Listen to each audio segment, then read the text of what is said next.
अस्सलाम वालेकुम दोस्तों। आज 2 जुलाई 2026 और इस वक्त तकरीबन दोपहर के 1 बजने वाले हैं और आज मैं आपके सामने एक इंटरेस्टिंग अपना वाक़या शेयर करना चाहूँगा। कल ही मेरे एक दोस्त से मेरी बातचीत हो रही थी और मेरे वो दोस्त एस्ट्रोलॉजी पर एक हद तक अबूर भी रखते हैं, बल्कि मुझे कहना चाहिए काफ़ी हद तक अबूर भी रखते हैं। लेकिन जहाँ पर मेरी और उनकी नोक झोंक चलती रहती है, मैं उनको अक्सर क्रिटिसाइज़ भी करता रहता हूँ। वो कुछ पॉइंट्स ये हैं कि वो इंडियन एस्ट्रोलॉजर से बहुत ज़्यादा इंस्पायर भी हैं और उन्हीं बातों की वजह से, उन्हीं की इन इंस्पायरेशंस की वजह से वो बाज़ औक़ात न्यूमरोलॉजी को भी एस्ट्रोलॉजी से या तोहम परस्ती के साथ रिलेट कर रहे होते हैं। और मेरा उनके साथ अक्सर इस बात पे झगड़ा भी रहता है कि कहाँ आपकी एस्ट्रोलॉजी और कहाँ numerology as a psycho anthropology, क्यों एक सोशल साइंसेस की ब्रांच को आप खामखा सितारों और स्यारों के साथ रिलेट कर रहे हैं या तोहम परस्ती के साथ रिलेट कर रहे हैं। और इस बात पर अक्सर हमारी तू मैं भी हो जाती है, लेकिन ये प्योर एक एकेडमिक डिबेट होती है।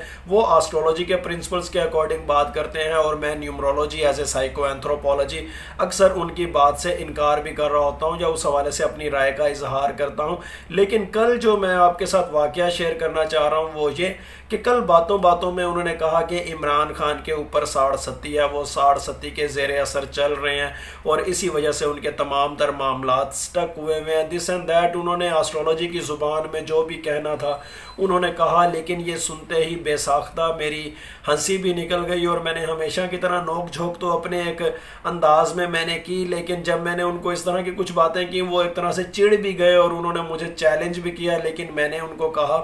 कि मैं इस बात को, ये जो आपकी ये बात है कि इमरान खान साड़ सत्ती के ज़ेरे असर हैं, मैं इसको साइको एंथ्रोपोलॉजी के अकॉर्डिंग प्रूव करूंगा। और न्यूमरोलॉजी में क्योंकि साउंड के ऊपर तमाम तर मामला चल रहे होते हैं और आपके नाम का जो साउंड होता है, बेसिकली न्यूमरोलॉजी के हवाले से मैं आपको हमेशा कहता हूँ ना कि न्यूमरोलॉजी या ज़ोरोआस्ट्रियन न्यूमरोलॉजी जो है, जहाँ से न्यूमरोलॉजी की इब्तदा हुई थी, उस हवाले से ये कहा जाता है कि ये एक फार्मूले पे बेस करती है, sound has an energy and energy has to do something. अब आपके नाम का जो साउंड है वो किसी भी लैंग्वेज में लिखा जाए, साउंड तो वही जनरेट होता है। दर हकीकत साउंड को नंबर के साथ रिलेट किया जाता है, साउंड्स और नंबर्स का को रिलेशन होता है। अब साउंड का इजहार लैंग्वेज के ज़रिए किया जाता है और मेरा नाम जैसे आसिम है, चाहे वो चाइनीज़ में लिखूँ, चाहे मैं जापानीज़ में लिखूँ, चाहे स्पेनिश में लिखूँ, चाहे उर्दू अरबी फ़ारसी में लिखूँ, साउंड तो आसिम ही जनरेट होगा। तो साउंड जो होता है वो बेसिकली हमारी पर्सनालिटी को भी शेप कर रहा होता है, हमारी नेचर को भी शेप कर रहा होता है। और न्यूमरोलॉजी बेसिकली या ज़ोरोआस्ट्रियन न्यूमरोलॉजी बेसिकली साउंड्स के साथ चल रही होती है और साउंड्स का रिलेशन या को रिलेशन आप कह लें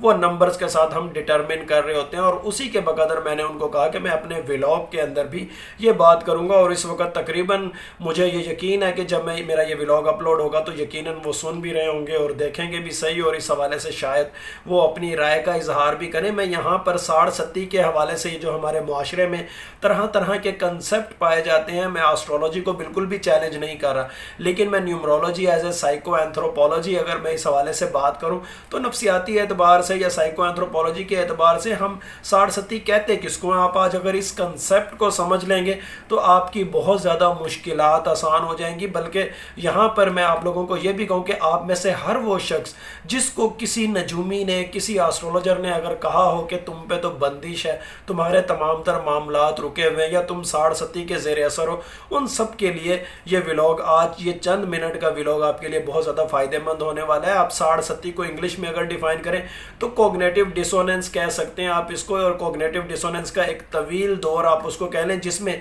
एक तरफ इंसान की तवक्कुआत होती हैं, एक तवक्कुआती जहन होता है, एक आइडियल सेल्फ होता है, और दूसरी जानिब उसके मौजूदा हालात और वाक़यात होते हैं। और इंसान की तवक्कुआत और मौजूदा हालात जब आपस में टकरा रहे हों तो उस वक़्त जो सिचुएशन पैदा हो रही होती है उसको बाज़ औक़ात साड़ सत्ती का नाम दे दिया जाता है या बंदिश का नाम दे दिया जाता है। दर हकीकत ये एक ऐसी स्टेज होती है जिसके अंदर हम अपनी पुरानी शनाख्त को, अपने पुराने तरीक़ों को या अपनी किसी पुरानी ज़िद को छोड़ने पर तैयार ही नहीं होते, लेकिन ज़िंदगी हमें मजबूर कर रही होती है कि हम कुछ नया सीखें, किसी नई राह को एडॉप्ट करें, और ये बहुत ज़्यादा तकलीफ़ दह मरहला होता है। और एस्ट्रोलॉजी की ज़ुबान में जितना जितना मैंने एस्ट्रोलॉजी को थोड़ा बहुत अंडरस्टैंड किया हुआ है, अगर मैं इसको जनरली कुछ कहूँ तो शायद इसको शनि या जहल का एक 7.5 साल का पीरियड भी कहा जाता है, लेकिन नफ्सियाती तौर पर इसको ग्रोथ स्पर्ट का नाम भी दिया जाता है। ग्रोथ स्पर्ट का एक दौर आप इसको कह सकते हैं, लेकिन इस दौर के अंदर इंसान अगर अपनी जिद छोड़ के उस वक्त जो अल्टरनेटिव ऑप्शंस होती हैं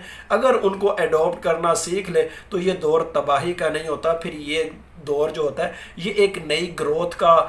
दौर बन जाता है, एक नए इर्तिका का दौर बन जाता है, एक प्रोग्रेसिवनेस का, एक प्रॉस्पेरिटी का दौर बन जाता है। तो इसको कभी भी बंदिश नहीं समझ लेना चाहिए, इसको कभी भी रुकावट या साड़सती नहीं समझ लेनी चाहिए। हर वो इस तरह का दौर जिसमें आप अपनी तवक्कुआत अपने हालात वाक़यात के मुताबिक पूरी ना कर सक रहे हो, दर हकीकत ये अल्टरनेटिव राहों को अडॉप्ट करने के हवाले से बेहतरीन वक्त होता है और कुदरत का इशारा होता है। बदकिस्मती हमारे माशरे की ये है, हम जो पाकिस्तान के अंदर रहते हैं या इंडिया के अंदर रहते हैं,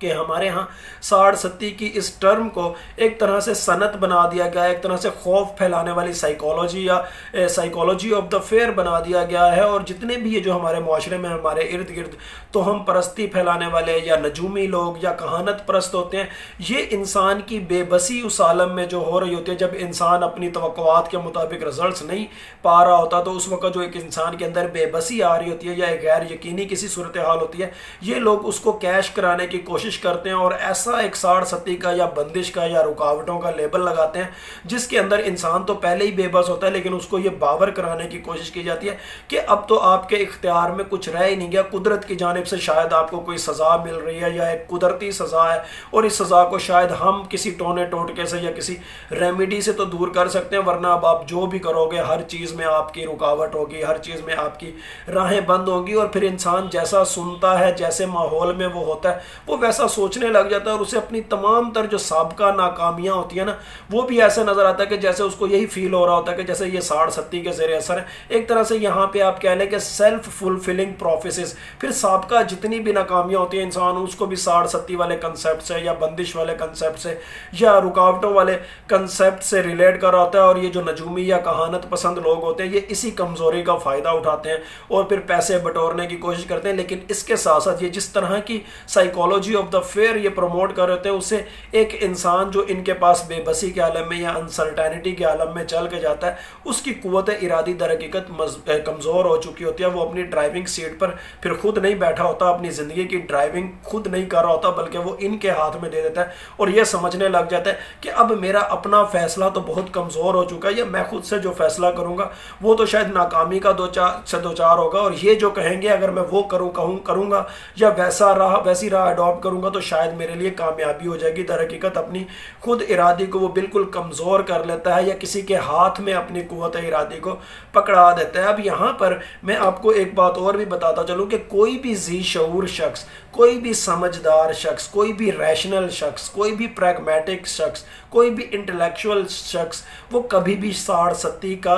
इतलाक उसके ऊपर नहीं हो सकता, कभी भी साड़-सत्ती या बंदिश या रुकावट का वो शिकार नहीं हो सकता। इसकी सबसे बड़ी वजह यह है कि हर शख्स जो बाशऊर होता है वो खुद अपनी ज़ात में एक सेल्फ एजेंसी होता है, यानी उसके अपने ऊपर उसका बहुत ज़्यादा इख्तियार होता है। जो भी शख्स अपने आप को अशरफुल मखलूक़ात समझता है, जो भी शख्स अपने शऊर के लेवल को बहुत ज़्यादा बुलंद समझता है, वो कभी भी हालात का गुलाम नहीं रहता, वो कभी भी इस किस्म की तोहम परस्ती फैलाने वालों का, इस किस्म के कहानत परस्तों का, इस किस्म के नजूमियों का गुलाम नहीं रहता। वो अपनी ज़िंदगी की ड्राइविंग सीट पर दर हकीकत खुद बैठा हुआ होता है और हर शख्स, हर बाशऊर शख्स एक बहरान को या एक क्राइसिस को या एक रुकावट को एक नई अपॉर्चुनिटी के तौर पर ले रहा होता है। उसे मालूम होता है कि इस वक्त जिस काम में मेरे रुकावटें आ रही हैं, मुझे इस काम को छोड़ के कोई नई राह अडॉप्ट करनी चाहिए। और न्यूमरोलॉजी भी एज ए साइको एंथ्रोपोलॉजी यही बताती है कि इस वक्त आपके लिए कौन सा काम ज़िंदगी के किस मोड़ पर क्या करना ज़्यादा बेहतर है और किस काम में आपको ज़्यादा फ़ायदा है, या किस वक्त में कौन सा काम करोगे तो बहुत ज़्यादा फ़ायदा हासिल करोगे। अब इसके साथ साथ अगर इसी सवाल के ऊपर इमरान खान के हवाले से देखा जाए, जैसा कि उन साहब ने कहा और इस वक्त यकीनन वो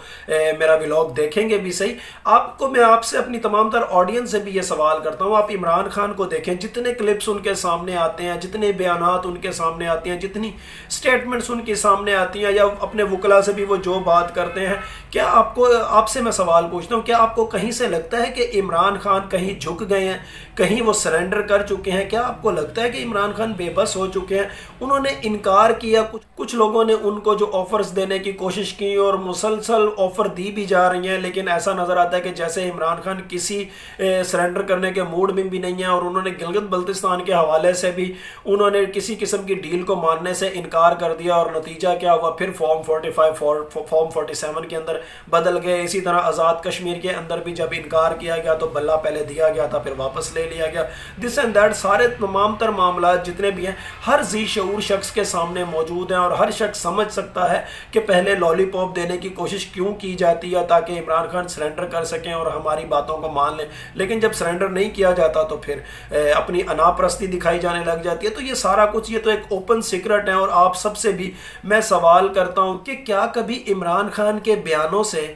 ऐसा नज़र आया कि उन्होंने स्ट्रगल करना छोड़ दिया या उन्होंने रेजिस्टेंस करना छोड़ दिया? उनके तो हर बयान के अंदर स्ट्रगल भी नज़र आती है, रेजिस्टेंस भी नज़र आती है। और स्ट्रगल और रेजिस्टेंस तो वही करता है जो झुकने से इनकार कर देता है। और 60-70 के कंसेप्ट के पीछे जो नफ्सियाती खदोखाल बयान किए जाते हैं, इसका नफ्सियाती तौर पर साइकोलॉजिकल थीम जो बयान किया जाता है, उसमें तो अगर कोई शख्स जी शऊर नहीं, अगर वो अपनी ड्राइविंग सीट पर, अपनी ज़िंदगी की ड्राइविंग सीट के ऊपर किसी नजूमी को, किसी एस्ट्रोलॉजर को, किसी तोहम परस्त को या किसी कहानत परस्त को बिठा देता है, तो फिर वो बज़ाहिर आपको अपनी ज़िंदगी के साथ गिले शिकवे करता हुआ नज़र आता है, फिर वो तकदीर के साथ गिले शिकवे करता हुआ नज़र आता है, फिर वो नजूमियों की बातों में इस अंदाज से आ जाता है कि वो अपने आप को किसी कुदरती सज़ा का हामिल गर्दान रहा होता है, और वो जो मिली हुई नेमतें होती हैं वो उनको भी नज़रअंदाज कर रहा होता है, और जो कुछ नहीं मिला होता बस उसके हवाले से तकदीर के साथ शिकवे के मुझे ये क्यों नहीं मिला, या मेरा ये काम क्यों नहीं हो रहा, या मेरा वो काम क्यों नहीं हो रहा। कहीं ना कहीं डायरेक्ट या इनडायरेक्ट वो इस किस्म के कंसेप्ट्स का शिकार होकर या इस किस्म के नजूमियों या कहानत परस्तों का शिकार होकर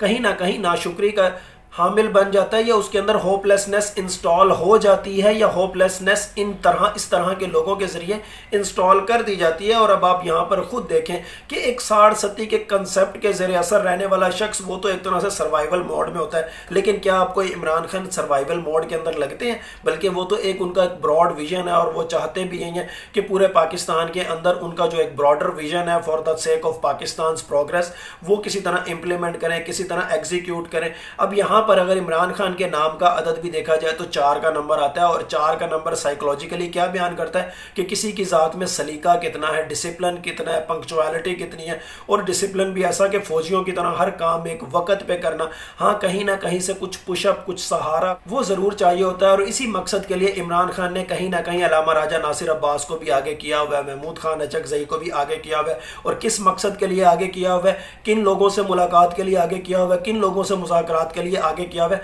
हर जी शऊर शख्स समझता है। लेकिन वो लोग जो बज़ाहिर तो इमरान खान से मोहब्बत का दावा करते हैं, लेकिन जस्ट सोशल मीडिया की हद तक, ग्राउंड रियलिटी से जिनका कोई ताल्लुक नहीं, उस तरह के डिजिटल कूफी या कीबोर्ड वॉरियर्स बिल्कुल इस रियलिटी को नहीं समझ सकते। उनके अंदर इस किस्म का प्रैग्मेटिक एटीट्यूड है ही नहीं, वरना वो ये रियलिटी ज़रूर समझ सकते। अब यहाँ पर एक सवाल ये भी पूछा जाएगा कि अगर इमरान खान इस किस्म की 60-70 का शिकार नहीं, तो 60-70 का शिकार इस वक्त कौन है? यहाँ पर भी मैं न्यूमरोलॉजी एज ए साइकोएंथ्रोपोलॉजी ही अगर आपको बताऊं तो इस वक्त 60-70 का शिकार तमाम तर मौजूदा पॉलिटिकल पपेट्स, चाहे उनका ताल्लुक नून लीग से है, पीपल पार्टी से है, MQM से है या IPP से है, इस वक्त वो 60-70 का शिकार है। उनके अंदर अब जदोजहद वाला एलिमेंट ख़त्म हो चुका है, मज़ाहमत वाला एलिमेंट ख़त्म हो चुका है। अब वो चाहें भी तो किसी किस्म की कोई जदोजहद नहीं कर सकते, अब वो चाहें भी तो किसी किस्म की मज़ाहमत नहीं कर सकते। उन्होंने अपनी जो सियासी गाड़ी है उसकी ड्राइविंग सीट पर किसी और को बिठा दिया। वो ड्राइवर जो है वो इनको जहां चलाए, ये चलने पर मजबूर है, इनको दाएं लेके जाए, इनको बाएं लेके जाए, इनसे किसी किस्म का बयान दिलवाए। इनका अपना ना अब कोई बयानिया रह गया है, और किसी नजूमी की तरह ये भी अब अपने जो फैसिलिटेटर्स हैं, जो अपने हैंडलर्स हैं, ये उनकी बात मानने पर इस कदर ज़्यादा ये मजबूर हो चुके हैं कि अब ये अपनी मर्जी से कोई मुतबादिल रास्ता भी अडॉप्ट नहीं कर सकते। दर हकीकत ये लोग बेबस हो चुके हैं। इन्होंने अपनी सियासी गाड़ी का ड्राइवर जिसको चुन लिया, अब वो जैसा चाहता है ये वैसा सोचते हैं। और अब आप भी सोचें कि क्या वाकई साड़ सत्ती का शिकार इमरान खान है या साड़ सत्ती का शिकार मौजूदा हुक्मरान है, फैसला आपने करना है। लेकिन मेरा काम था एकेडमिकली आपके सामने सारी डिबेट को हाईलाइट करना, फैसला करना आपका काम है। लेकिन फिर यही कहूँगा, होता वही है जो अल्लाह ताला चाहते हैं। अल्लाह ताला चाहे तो ये सब कुछ हो, अल्लाह ताला चाहे तो कुछ भी ना हो, अल्लाह ताला चाहे तो कुछ हो और कुछ ना हो। बिलाशुबा गैब का इल्म सिर्फ़ और सिर्फ अल्लाह ताला की ज़ात को है। Thank you so much.